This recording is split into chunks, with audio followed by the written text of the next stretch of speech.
Assalamu alaikum, barkanku da dawowa Arewa Cyber Tech. A wannan bidiyo insha allahu zamu nuna muku yadda zaka maida Termux ɗinka kamar kana hacking.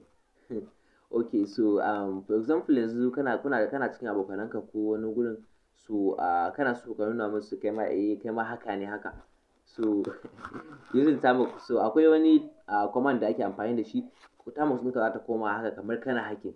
So abinda zaka yi shine kawai zaka bude cikin Termux ɗinka, bayan ka bude zaka zo ka ce pkg, sai ka sa install pkg install sorry me na ga ka yi error, so bana nan exit da Allah. Okay, sai in koma ciki.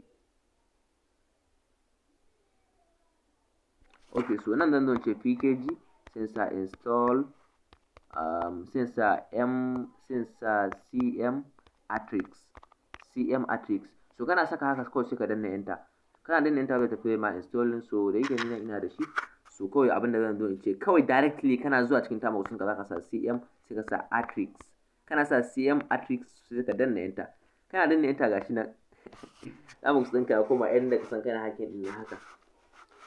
Wannan idan ka shiga wani guri kana irin wannan abin sai a ce irin hacking ɗin nan kai a ce kai haka ne kaza da kaza me. So wannan shine wannan a game da wannan command ɗin kenan.